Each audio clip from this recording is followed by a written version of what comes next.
Thinking Aloud. Conversations on the leading edge of knowledge and discovery with psychologist Jeffrey Mishlove.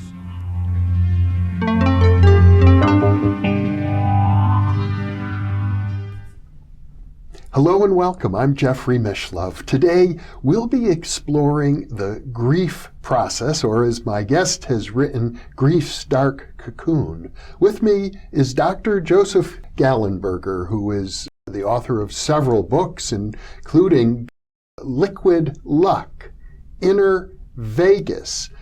Many years ago, he wrote a book about the suicide of his brother called Brothers Forever, and now after 25 years, he has taken another look at that tragic situation and has written a new book about it called Heaven is for Healing. He is also a senior instructor with the Monroe Institute. Welcome, Joe. Hi, Jeff. Good to be back again. It's a pleasure to be with you.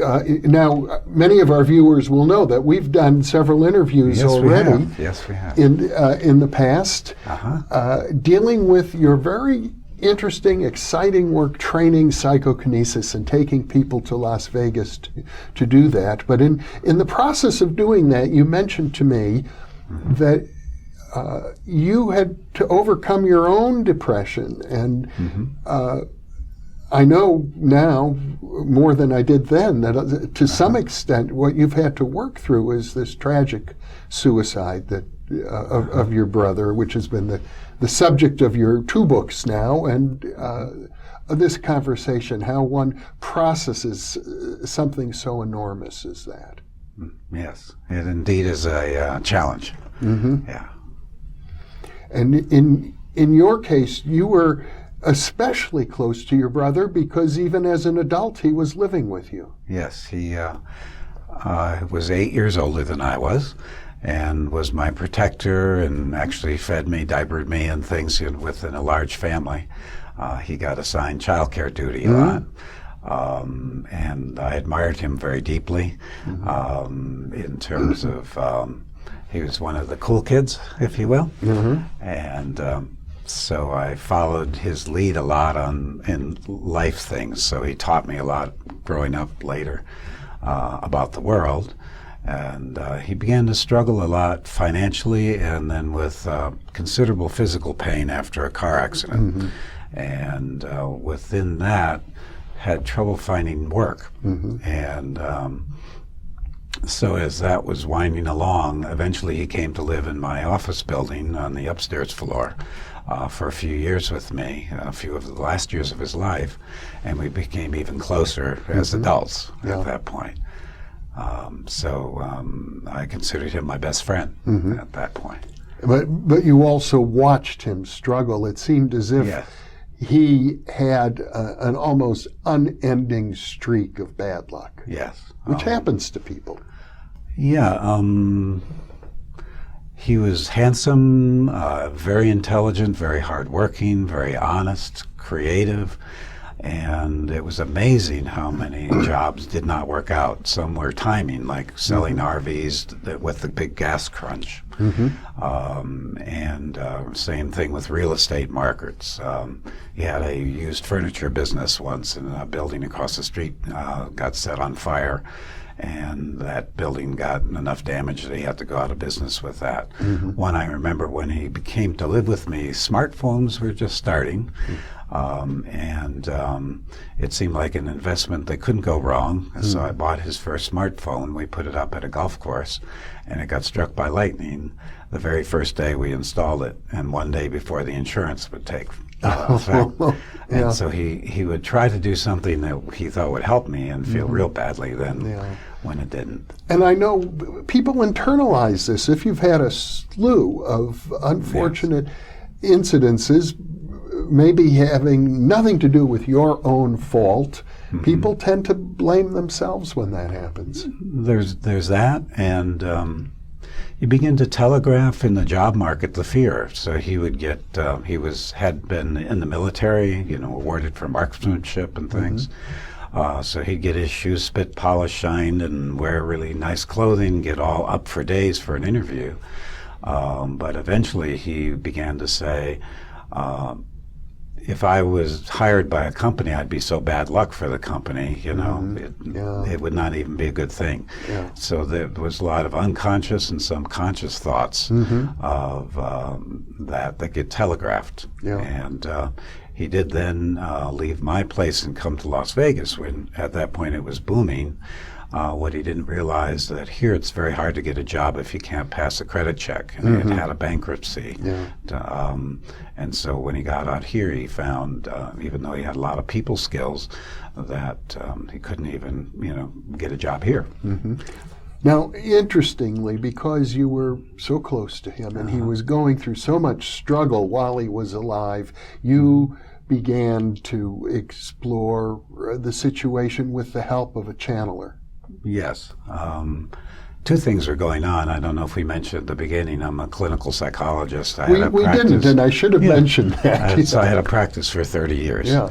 And so I would approach things that way, trying to be his best friend, not his therapist, but that skill set was definitely there.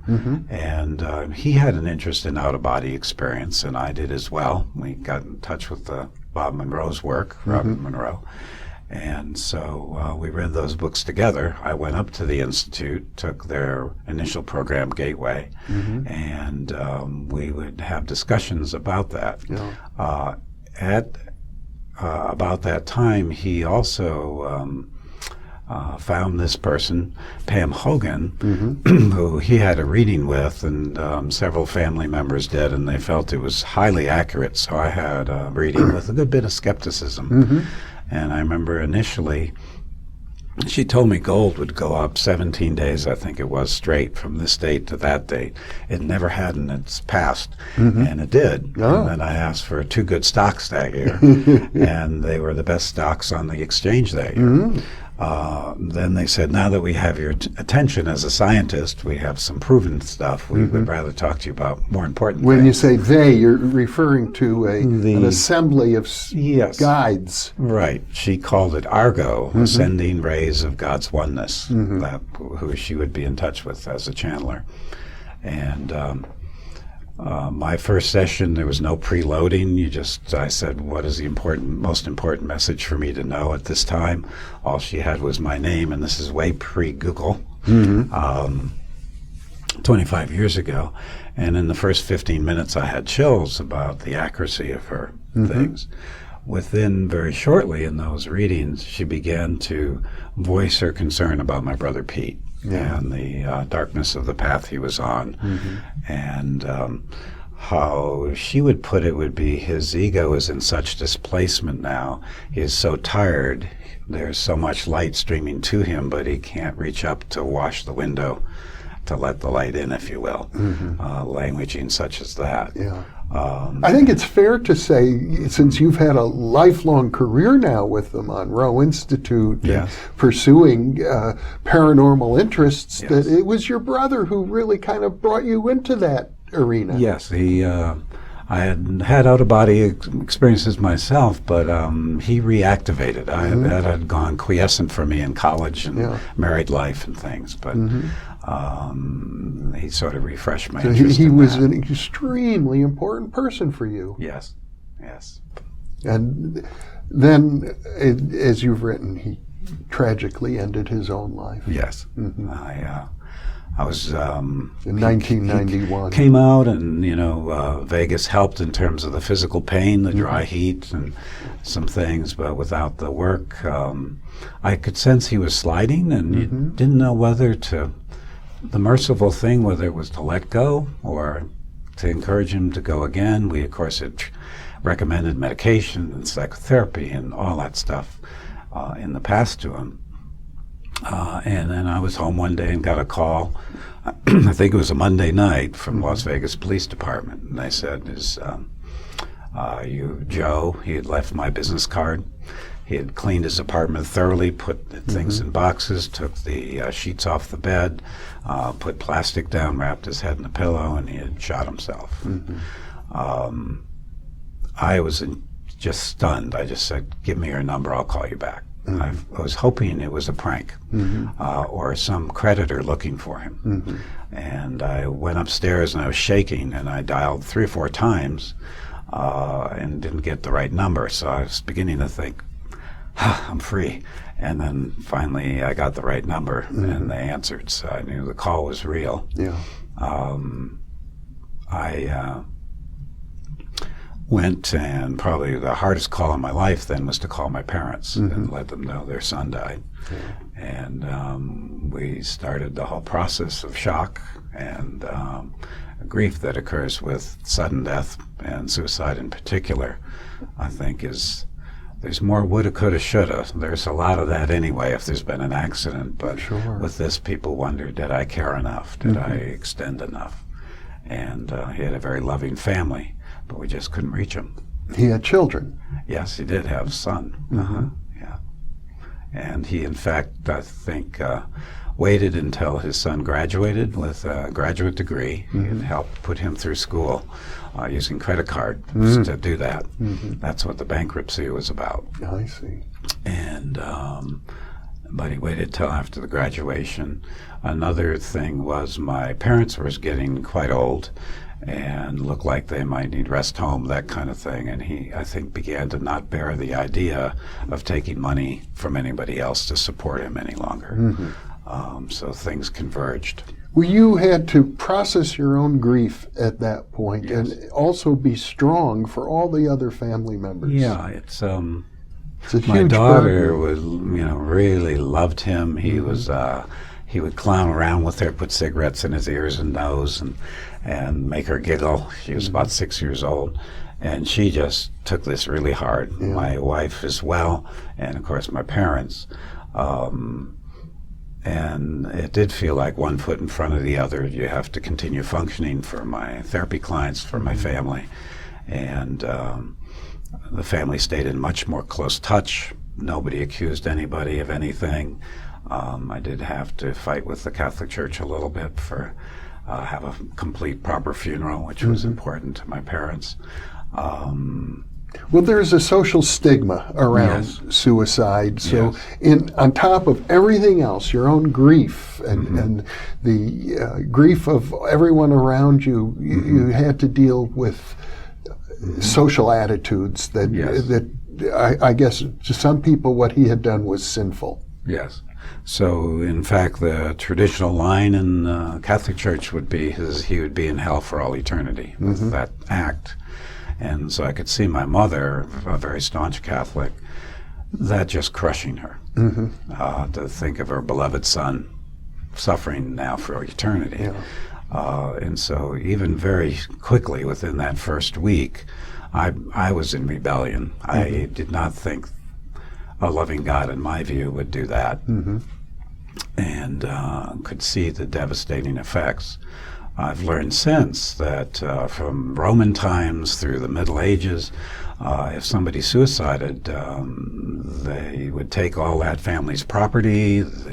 It's still a felony in many countries. In 17th century New Orleans, according to this ghost tour I went on, at least the tour guide said, they would cut the body up, throw it to the alligators because that was unconsecrated ground, and then the demons could torture that person for all eternity.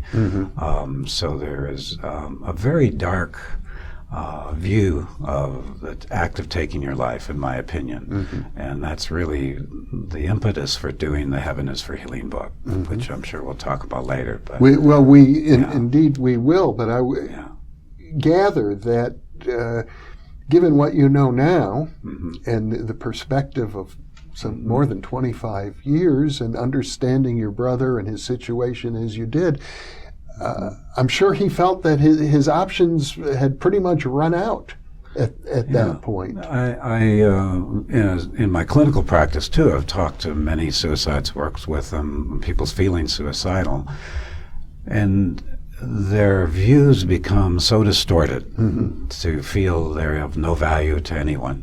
When my brother died, we had just a tiny little obit in the Vegas paper, And grocery store clerks, bank tellers and things sought us out on the East Coast and found us to write us letters on how much my brother meant to them. Yeah. But in his opinion, people would be better off without him. And that's often true in the suicide view. You mentioned the Chandler, so very quickly, and Monroe, I coincidentally trained the first Monroe Institute program dealing with soul rescue, is their term, where we would meet somebody who has recently transitioned to the other side and help them settle in and get guidance to go to the light, if you will. They It's have a very higher precise place. language for referring to this, as I Yes. recall. Like, Yes. it's all numerical, stage 17. Yes, they have focus levels of consciousness. Focus levels, yeah. The simplest 10 is to relax your body but not fall asleep. 12, expand your energy. 15, beyond time. And 21 being this line of demarcation between here and there, physical existence, non-physical. So by the time of your brother's suicide, you were already pretty familiar with this. I just that week finished their first program as one of their first participants in it. And in fact, found we could connect with people on the other side, myself personally, the other participants, which was pretty amazing. We were getting verification. Bob Monroe was a guy who wanted verification. And so that was pre-Google, as mentioned, but we might be able to call and say, did your daughter die in a car accident in a red convertible on a hill? And the person would say, yes, but who the heck are you? We found it disturbing. Yeah. But there was verifications that these weren't just fantasies. So when my brother died, I immediately asked the trainers of that program to hone in on him, and I was too devastated at that moment to meditate much. And we began to get signals back, if you will. The first big thing he sent was a circle with a gavel and a line through it saying no judgment. He was so surprised that when he got there he wasn't judged. And then lots of other interesting communications as we went along. And we do plan to do another interview about his journey in this afterlife space. But I think the important thing here is how these experiences that you've had, the meditative focus of consciousness through the Monroe Institute, your experiences with the channeler, how that helped you address your own grief. Well, I'd start with saying it didn't help as much as you might hope, or I might have hoped. The grief was devastating, complex. One strange part of it was it felt to me that he took away that option from me ever to even think about it, now that I saw how hurtful it was. And I didn't know I was holding that as kind of an ace in the hole if things got too rough here. When your heart is so broken, there's folks who do grief work who feel like one of the main pains after a loss is you're trying to protect your heart again from another loss. And with that, you shut your heart down. Accompanied with that, with suicide, is most people pull way away. I just been in production to do a new CD to help with this meditation exercise. The person doing the sound said, his son had died at 15 of suicide. And he said, boy, did people disappear. So we had our nuclear family communicating, trying to support each other, but we were all damaged at the same time. I know it's very difficult for your friends to know how can they possibly provide any solace or comfort in such an extreme situation, and they may feel that, well, maybe just leaving you alone is the best thing they could do. And I think the message of your book is that's not the case. No, and yet we did isolate some. Our family at the funeral, there was a good bit of people attending. It was in my parents' community, And at the end of the service, we were in such shock, we walked out a side door and didn't even see all the people in the back of the church who probably would have been willing to give us a hug and had come. So the person is self-isolating who's experienced the loss, and the community is pulling away. So it's a very lonely place. And that self-isolation, I'm guessing, since I haven't been through it, is that you're in such pain that you don't want to burden other people with your pain. You're in pain and you're trying to make sense. If I did this, if I did that, why would this happen to such a good person? And so there is, now we use central processor unit. Your CPU is on overtime. You know, you can't concentrate to open a can of tuna because your mind is racing over and over. What this event it means, how do I go on, why did it happen? And you're reaching for consolation, and most things seem platitudinal, if that's a word. Okay, if somebody says, well, God works in mysterious ways, or he's better off now, or it doesn't, you know, probably what would work is physical touch, comfort, hugs, and, you know, could not bear to see TV. It seems so trivial. Movies, even 2 years, 3 years later, a movie like Pirates of the Caribbean, where it's a comedy and the pirate threatens to shoot himself in the head. You know, all of a sudden you haven't been thinking about it in months, and all of a sudden your stomach turns, and you know you have to leave the room. I remember probably 4 months in, we went to a party. Thought it'd be good to get out. Walking up to that party, being with all those people and their gaiety, I think I bore it about 5 minutes. Turned, walked away. So it can be a pretty tough loss. I mean, that grieving process took you years, as I gather. Yeah, and I was trying to do my best on it as a psychologist, as a meditator, lots of skills, and still it was quite tough. There's no avoiding the pain, and in fact, it's probably not a good idea to avoid it. I'd agree it isn't. I try to do things like write poetry, which I've never done, just to not be so much in your head, you know, something that might allow your heart to express. I live in a beautiful place on a beautiful mountainside in North Carolina. I did a lot of chopping wood, and that kind of thing, lots of physical activity. And I began to write Brothers Forever, the book, as a way to get a handle on my own grief. And that, I put it down after a while. And I was working with the channeler, and I sort of said, is this good or not? And they said, until you can kind of think of him with a smile and a laugh, you might want to put this aside, this writing. And so I did for a few years before I took it back up after the grief wasn't as hot, if you will. So it seems to me that your message here, when you refer to grief's dark cocoon, is that the grief process can be very transformative, but you can't speed it up. There are no shortcuts. Yes, and it'll be different, you know, how much you knew the person, their circumstances. You know, since then, my brother, I think we've had at least 5 suicides I can count. And I've learned skills to cope with grief, and also, you know, I wasn't as close to many of the folks. One of my wife's employers died and left a couple young children. You know, and you scratch your head. How can, you know, somebody shirk their responsibility? I guess it might be first thought.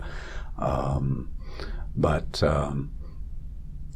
whatever your process is, you have to let that unfold and take its time, with the thought that if you seem absolutely stuck in blaming, say, that would be a good place to, many people get stuck as anger, then,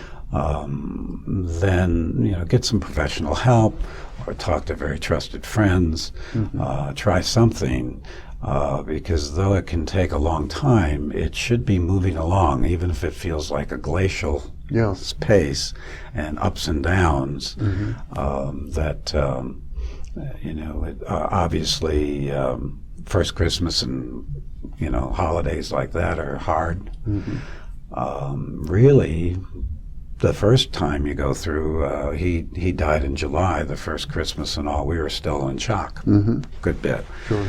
By the second Christmas, you're out of the shock and you begin to miss the person like you would if they went away overseas for a year on a college exchange program. You would miss them, but you're not bereft. And this you begin to realize after about a year, they are gone and they're not coming back.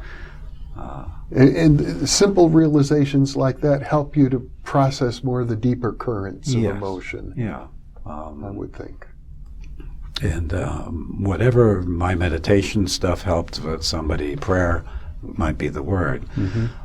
Even the after hearing the news the first night, and we were planning to go up to my parents' house, fly there, my wife and I laid down with the help of a Monroe Institute, hemisync is their phrase. Audio tape. Audio tape for meditation. And as we just settled down and went to that Focus 10 that I mentioned to relax, we felt tremendous angelic consolation coming in. I didn't feel any of his presence, but all of a sudden there was comfort that really extended into us up through the plane trip and into the family meeting. So that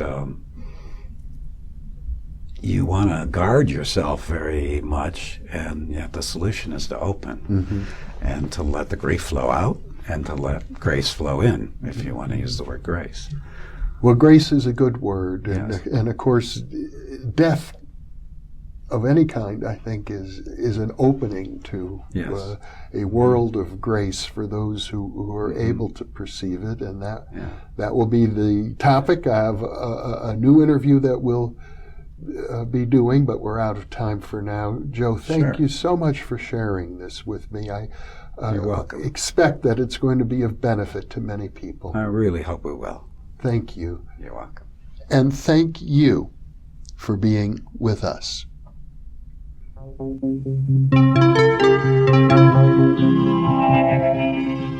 you.